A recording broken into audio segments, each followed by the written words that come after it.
Good morning! Good morning, good morning po sa ating lahat. And then, God bless po sa ating lahat. Panibagong araw na naman po. It's Monday. 4:55 po ng umaga. Ang dilim po sa loob. Tapos dito, medyo malamig naman po sa labas.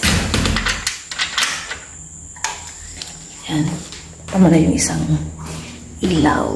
Bali, ang i-prepare kong breakfast namin. And then, pang baon po ni Aya, sandwich egg. Hot water po tayo.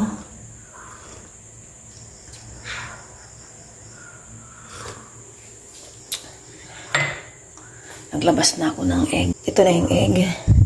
Mag-start na akong magluto kasi ang bilis-bilis ng araw ng oras. Ay.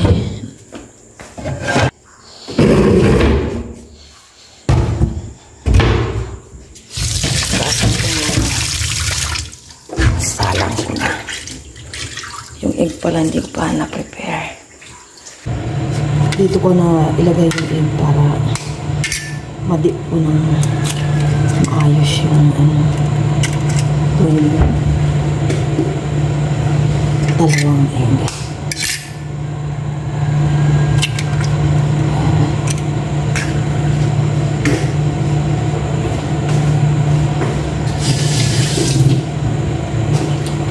Masakit po yung aking mga mata.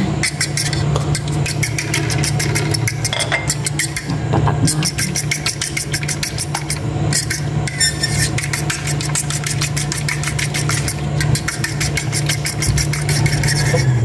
Cook ko muna.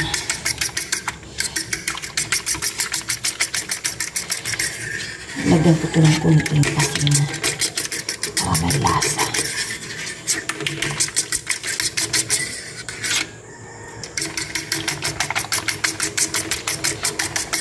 Maglagay na ako ng mantika.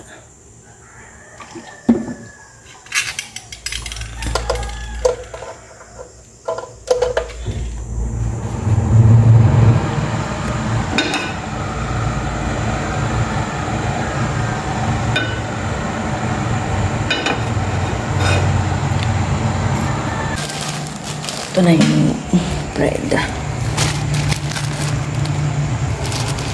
Kuha ko. Tapos, dip ko na dito. Yan, ganito po siya.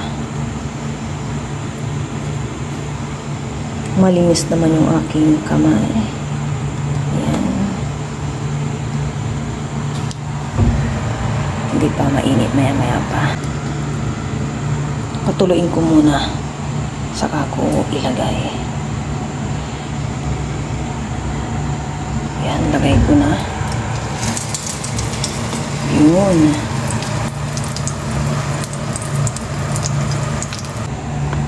Habang hindi pa, yun. Kailang maksa ito ng ng egg. Maksa ng egg.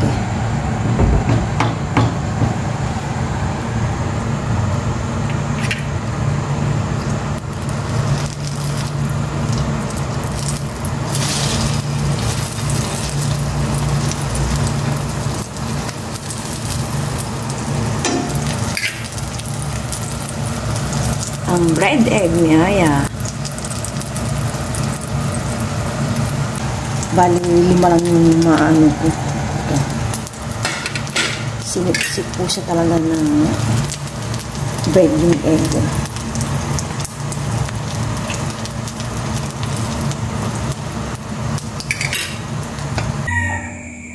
Ito na po lahat yung nagawa ko. Akit na ako sa taas. Pupunas-punas kami. Aya, nakapagbabad na ako ng aking labahin. Gising na po si Aya, hindi pa nag-aalam yung cellphone. 5:15, gising na po siya. Ya, salbungin mo nga ako. May bit-bit ako. Salbungin mo ako, halika. Ano po si Aya? Hello everyone, good morning. Kakagising ko lang po. Pawis na pawis po ako. Si mama po andon na mamalansya po ng aking palda. Yan po si mama nagpaplansya po ng aking palda. Nakalimutan ko po kahapon magplansya. Mabilis lang naman ito.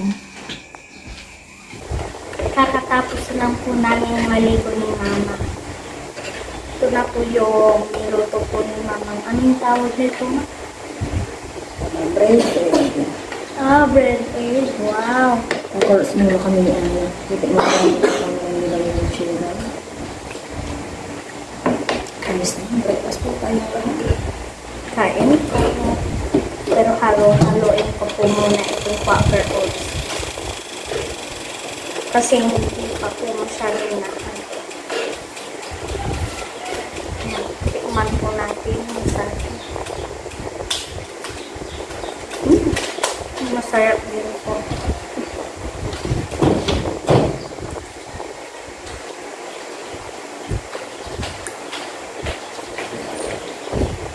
Sabayan niyo po kami mag-breakfast na. Thank you, Lord, sa aming sa araw na ito. Thank you, Lord, for the food. Maglagay na po ako ng ini-ano. Ang baon na dito. Sige na yan. Gusto mo ng Quaker. Nag-Quaker ko muna sa araw para hindi po siya malawa. Madapat isa lang yung hotel niyo. Okay naman talaga. Baka dito yung dito. Tatlo yung baon mo po yun. Ha? Tatlo. Hindi, sabi pa kainin na po. Busog ka na. Reserve ako yun. Hindi mo kay ano yung isa. Kaya ano pa yung pangalan niya? Kayla. Yes. Yung meat na. Hindi na nag-relax kasi ano yung anak niya. Ang aga-aga pa naman chocolate siya. Bibigyan ko siya niyan hati kami. So, bahala na. Samahan. Yan, nandito na sa ubusin mo na yan para makapag-bread ka. Pinauna ko lang sa iyo ng oats. Para makapag-bread ka. Yan. Wala, lagay mo sa kanya ng pagkakabalit na yun. Okay po. Yung knickknacks, ibalik mo kasi hindi ka pwedeng Chocolate. makatamis. Hindi ka mga pwedeng mabawa makatamis, balikan. Sige na, kumain ka na dyan. Hindi na.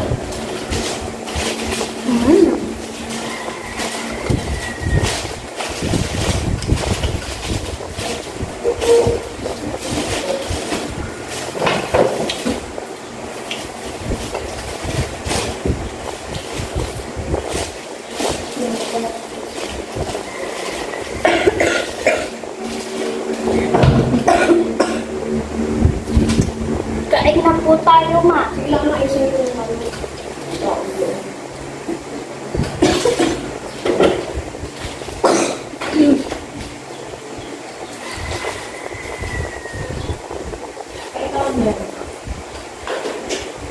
Ako. Kasi yung magawin ka na.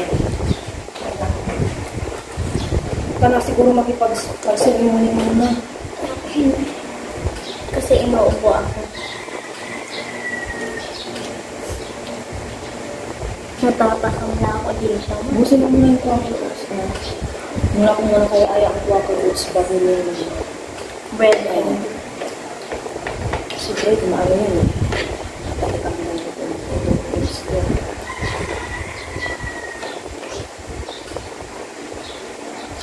ito po yung hindi po red puti. Yung na tawag? Sugar. Opo, no sugar.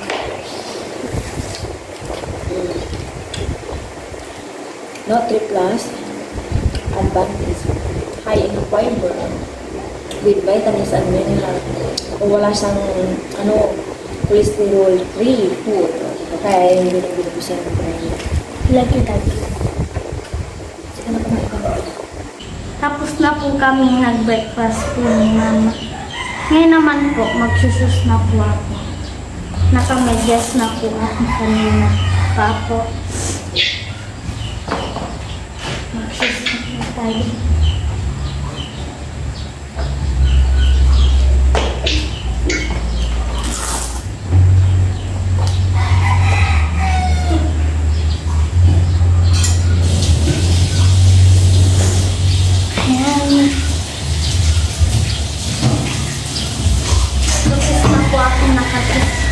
mamaya po, magpapalda naman po ako.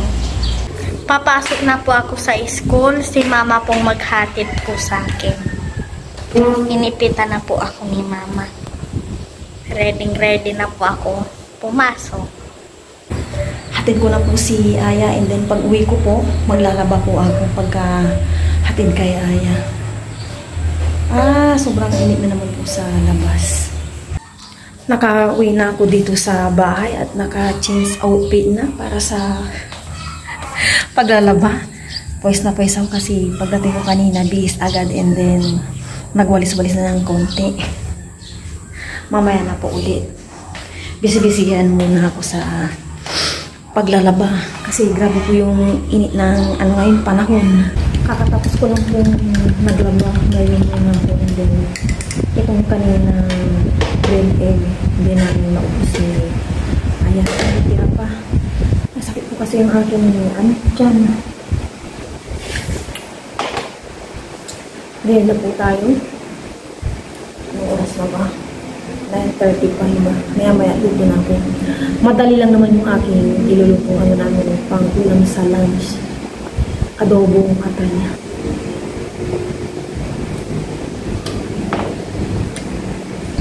Iluto ko na habang sariwa pa.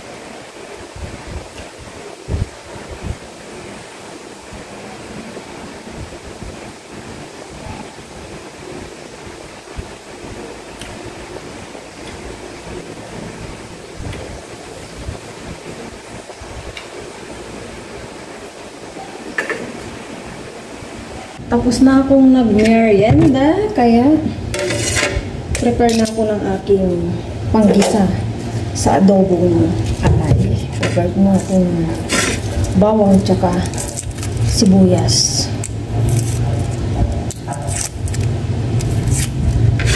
Dikdikin ko na nga lahat.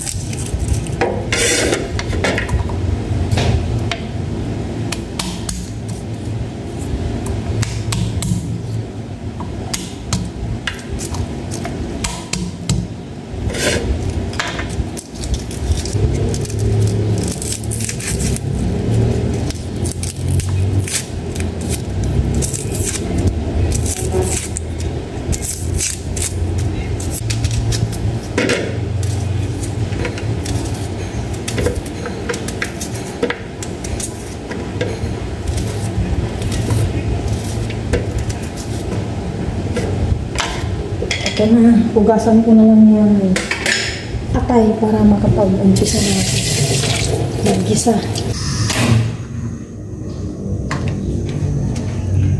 Umpisa na akong maggisa. Lagyan muna ako ng mantika. Yan, tama na yan. Sus pa, nakalimutan ko.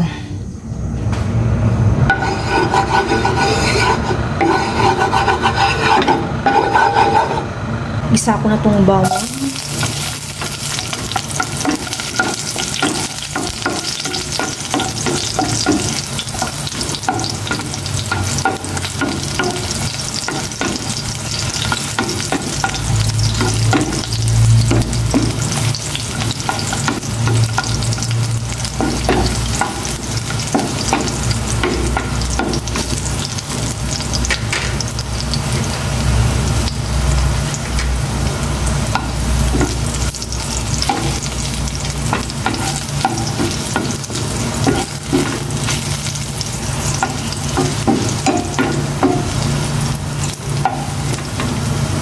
Tamang sibuyas.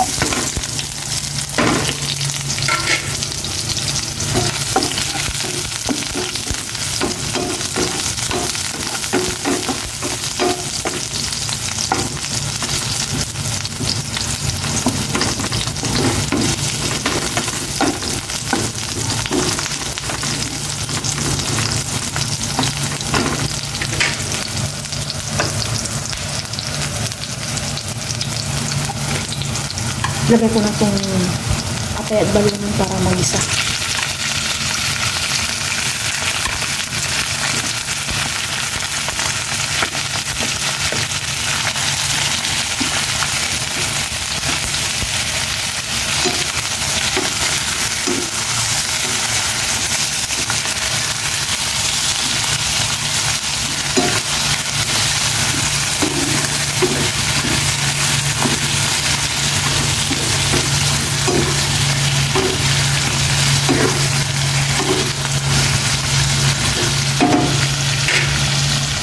Nagisa ko na itong maigi. Maglalagay naman ako ng toyo. Yan na muna. Nagtubig na po siya. Tapos itong paminta. Para may konting spicy yan. Pero parang kulang yung aking toyo. Konti lang. Pagdagan ko. Tapos instead na suka, ito na lang na kalamansi. Lalagay ko. 5 yung kalamansi. 10 na, hindi pa ako nakapagsaing.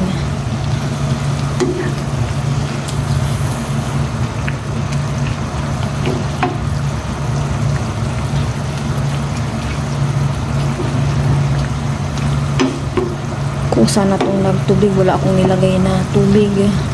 Kasi nung ginisa kong maigi, ito yung kinakabasan. Ayan, may sabaw na siya.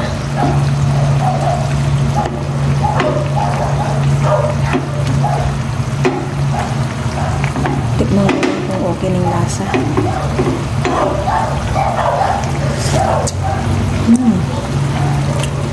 Okay naman na. Palambutin ko na lang ito. Ito na yung aking adobong atay na balunan. Luto na po yan. Inoff ko na yung apoy.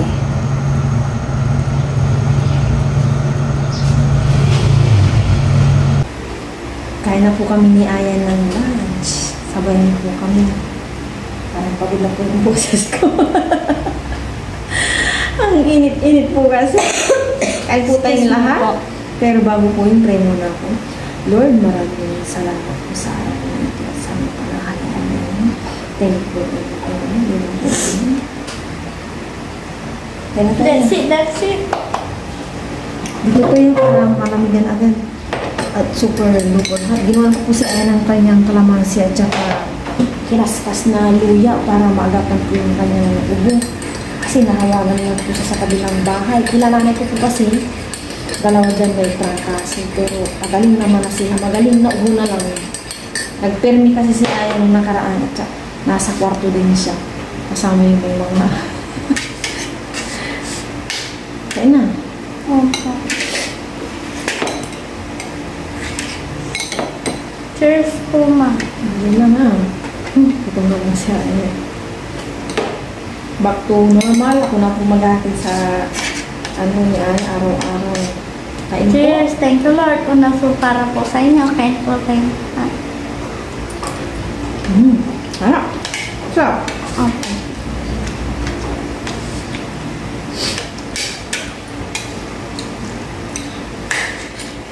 Sabi po ni Aya kanina, kaka-adobo lang namin. Nakalimutan ko din yung Saturday pala, kaka-adobo lang namin. Kahit pa rin ko ng manok at ay nawala sa isip ko. Pero bukas, ano naman tayo? Fried chicken. Wala tayong biling fried chicken, ah. Bangus. Na may kamatis.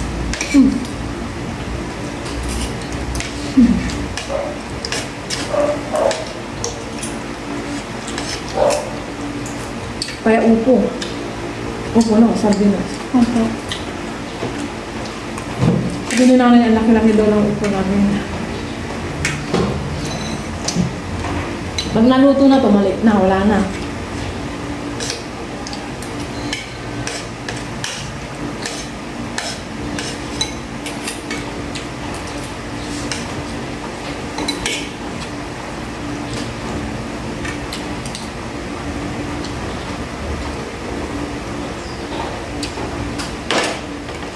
Bakit may maingay doon?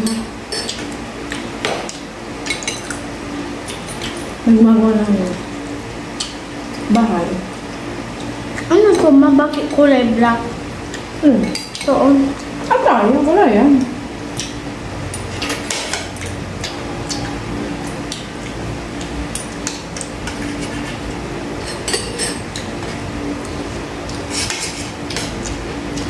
Parang ang unti ng kanin ko yan.